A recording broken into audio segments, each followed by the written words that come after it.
Vamos bater um papo aqui com a Lígia Cristiane Arfelli, ela que é conselheira do Corém de Mato Grosso. Vamos lá, Juca Santos. Jornal da Capital. Capital Entrevista. Ô Lígia, bom dia, bem-vinda, satisfação em recebê-la. Bom dia a todos. A satisfação é nossa, né? O Corém fica muito agradecido por abrir esse espaço para a gente poder falar um pouquinho sobre a enfermagem do Mato Grosso e do Brasil também. Diz uma coisa, não é de hoje que a gente acompanha essa luta da categoria em nível nacional, independente do estado. Você está aqui em Mato Grosso, você acompanha a luta da categoria. Você vai aqui para Goiânia, é a mesma luta. Você chega em Brasília, é a mesma coisa. Você vai lá para o sul, você chega em Florianópolis, você acompanha a luta da categoria. Por que essas pautas emperram? A impressão que a gente tem é que os anos passam e as conquistas não são aceleradas. O que acontece? Exatamente, né? A gente está nessa luta específica pelo piso salarial. Sim. E a carga horária definida, que hoje a gente não tem, há mais de 20 anos, né? É muito tempo. A nossa lei do exercício profissional, quando ela foi criada lá em 1986, ela não garantiu o nosso piso e a nossa carga horária. E desde que foi publicada e virou lei, a gente vem nessa luta para incluir esses dois itens para melhorar e dar dignidade ao profissional de enfermagem, que é um piso digno, né, um piso salarial adequado e uma carga horária que, segundo estudiosos, e eu que sou enfermeira concordo plenamente, que seria de 30 horas semanais. 30 horas. Como é que funciona hoje? Cada hospital, por exemplo, cada instituição define a carga horária? Tem alguma métrica oferecida pelo Corém, por exemplo? O Corém não faz essa legislação. A gente orienta, né? Tem uma orientação. Tem uma orientação, mas não tem força de lei. Sim. Não Eu estava conversando esses dias com o doutor Marcelo Sandrin, aqui do Santa Helena, por exemplo. Ele disse que seguia sempre orientações. A questão da gestão do hospital tem sempre uma orientação. Você conversa com os colegas enfermeiros e faz uma escala de trabalho. Exatamente. Só que é uma escala pesada, hein? Porque a grande maioria, né, dos empregos são oferecidos com 40 a 44 horas semanais, né? Essa escala de plantão que o empregador disse ao senhor é uma escala de 12 horas seguidas. 12 horas para ficar com o paciente, cuidando e resgatando a saúde desse paciente, né? Com intervalos curtos de descanso. E é muito desgastante, porque a gente fica num risco, né, muito alto de se contaminar, um risco, uma tensão muito forte. Você tem que ter a atenção para toda a atividade que você desenvolve naquelas horas que você está lá desenvolvendo seu trabalho, que leva você a um desgaste muito grande também. Por isso que a defesa das 30 horas, para ter um intervalo de descanso que possa garantir a qualidade da assistência. Você descansado, você com uma saúde mental mais adequada, né? Você com tempo para estudar, porque a nossa profissão, ela exige que a gente estude sempre, que a gente esteja qualificado e atualizado naquilo que a gente desenvolve constantemente. Consequentemente, a gente vai ter uma qualidade de assistência muito melhor. E o detalhe, muitas vezes a população não se atenta, os empregadores não se atentam, que o enfermeiro, né, o profissional de saúde, é diferente de uma função como um cuidador de pátio, como um outro profissional que pode cometer, às vezes, um deslize e um erro ali. O enfermeiro que comete um erro, muitas vezes isso implica na perda de uma vida. É uma função importantíssima. A gente costuma dizer que a nossa atividade ela é vital. Né? A nossa atividade de enfermagem, a nossa ciência do cuidado, ela está envolvida desde o nascer até o morrer de qualquer indivíduo. Isso. Qualquer problema de saúde, a primeira abordagem que você vai receber é de um enfermeiro. É de um enfermeiro. Ele vai te avaliar e ele vai te cuidar, dar atenção básica, desde a prevenção até níveis terciários específicos, altamente complexos, né?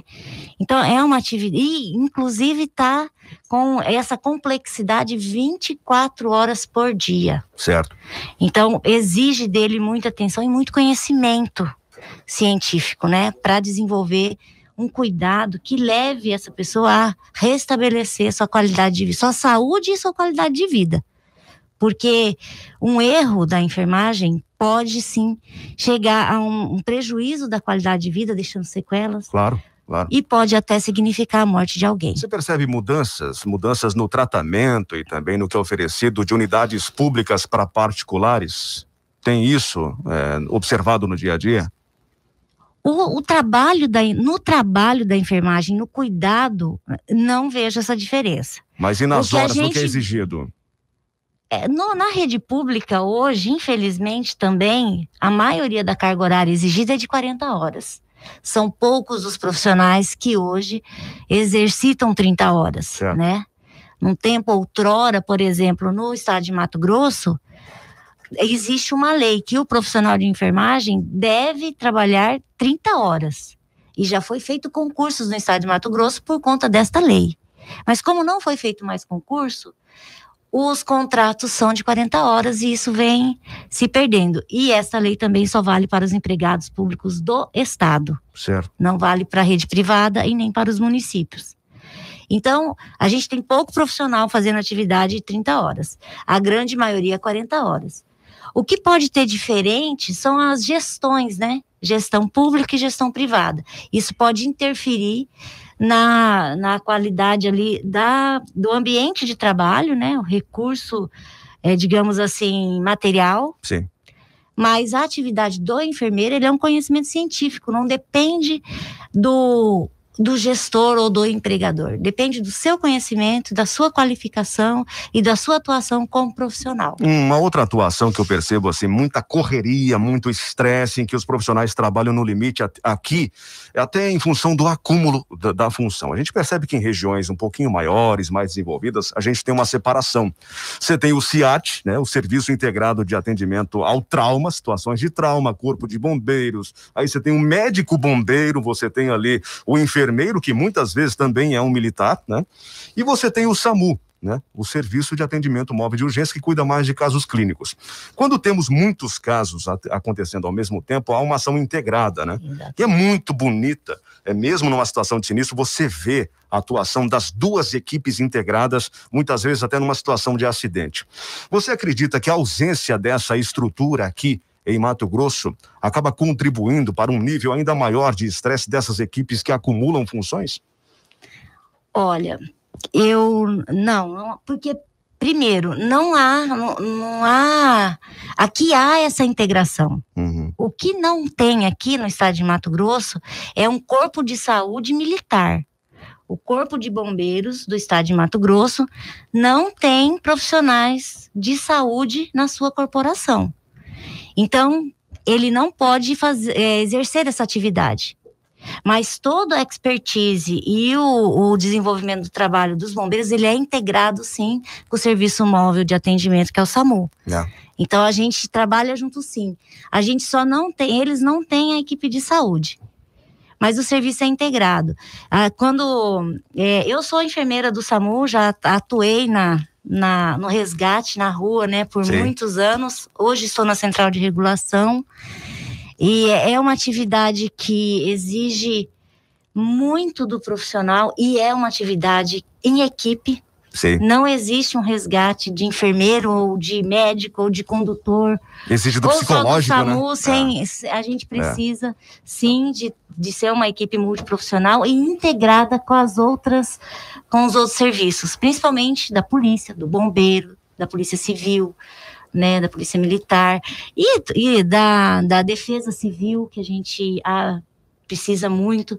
Então, na Central de Regulação, a gente faz essa integração.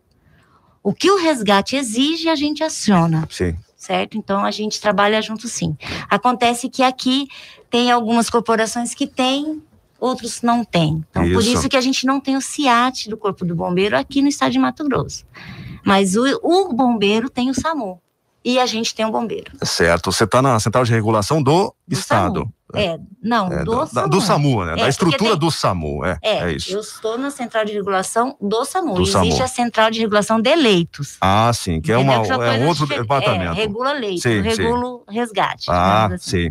Diz uma coisa, e a atuação das equipes, dos enfermeiros, desses profissionais nesse período de pandemia? Infelizmente, a gente enfrentou perdas, né? Profissionais que morreram atuando na linha de frente da Covid-19.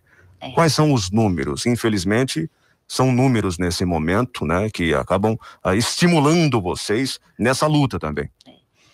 Para mim, não são mais que números, né? Porque eu perdi alguns amigos muito próximos nessa pandemia, né? Infelizmente, a gente soma 53 profissionais de enfermagem que morreram pela pandemia, pelo Covid-19, trabalhando, né? Indo cuidar de alguém com o risco de se contaminar e de contaminar a família. E quantos profissionais também perderam os pais, tios, avós, porque levaram o Covid para casa. Então a gente vê isso assim com bastante tristeza, né?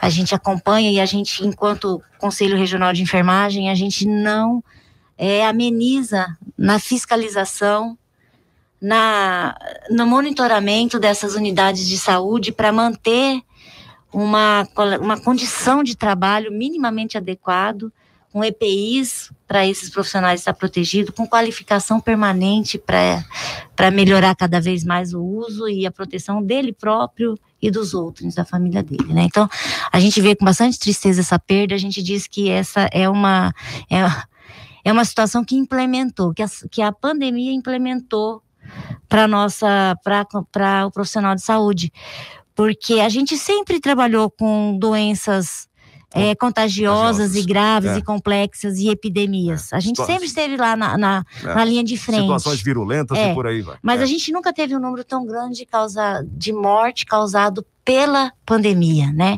E isso é um dado que também leva a gente a vários aprendizados, não é? A gente agora vai monitorar. Muita gente morreu de meningite, muita gente morre até hoje contaminados com HIV, e a gente não fazia esse monitoramento nem essa conta. Certo. E se tratando de EPI, vocês estão trabalhando de forma um pouco mais segura? Tem profissionais ainda reclamando de ausência de equipamentos em unidades públicas? Vocês estão recebendo algumas denúncias ou não? Está normalizado?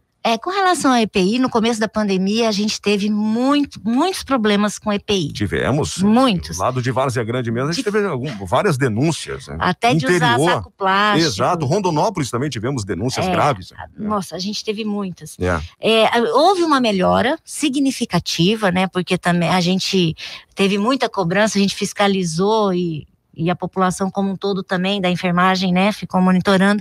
Houve uma melhora, a gente hoje tem acesso a EPIs melhores, mas ainda tem sazonal, a gente ainda recebe algumas denúncias com relação à qualidade e à falta. Ontem eu acompanhei o movimento dos profissionais em Brasília e também aqui em frente à Assembleia Legislativa. Sim. O que você espera a partir desse movimento na Casa de Leis, na casa onde tem ali os representantes da população? Olha, a gente espera que eles realmente sejam sensibilizados, né? Sim. E que olhem para a enfermagem com um olhar adequado para essa profissão, né? E reconheça nesses trabalhadores o direito de ter um piso salarial e uma carga horária minimamente adequada, né? Vocês foram recebidos ontem? Fomos recebidos por alguns deputados. A gente já havia conseguido o apoio dos 3 senadores, né, do nosso estado para essa PL.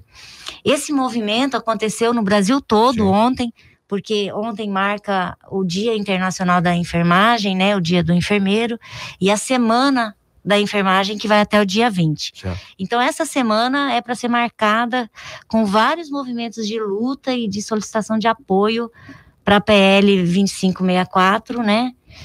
E eu gostaria de ressaltar aqui que tem, assim, 20 anos que a gente tem 12 projetos de lei entre o Senado e a Câmara de Deputados Federais, que foram em pautas, foram vedadas completamente, e a restante nem para pauta foi. Então, assim, são parlamentares que entendem que a enfermagem não tem esse direito, né? Ou pelo menos não é interessante para o nosso estado brasileiro esse reconhecimento desse profissional. É essa leitura que a gente faz dos nossos parlamentares. Então vai ficar um apelo aqui para que eles olhem para a enfermagem, reconheçam e respeitem esse profissional e que isso seja transformado em lei. Porque é o que a gente precisa, é o que a população brasileira precisa, que esse profissional seja qualificado para prestar uma assistência para o bebê até o seu ente querido que está no leito de morte, com qualidade e que traga uma qualidade de vida adequada para o cidadão. Lígia, obrigado pela entrevista, por ter vindo até aqui, por esse bate-papo, por falar com a sociedade, falar com os representantes políticos também, viu? Obrigado. Obrigada, eu agradeço, sim, estamos à disposição. Igualmente. E quero deixar aqui parabéns a toda a enfermagem do estado de Mato Grosso, em especial aos meus colegas enfermeiros do SAMU, né, que todos os dias enfrentam riscos inimagináveis para salvar a vida de alguém. Então, deixo aqui meu respeito e meus parabéns a todos. Obrigado. Agora, 8h07, horário de Mato Grosso.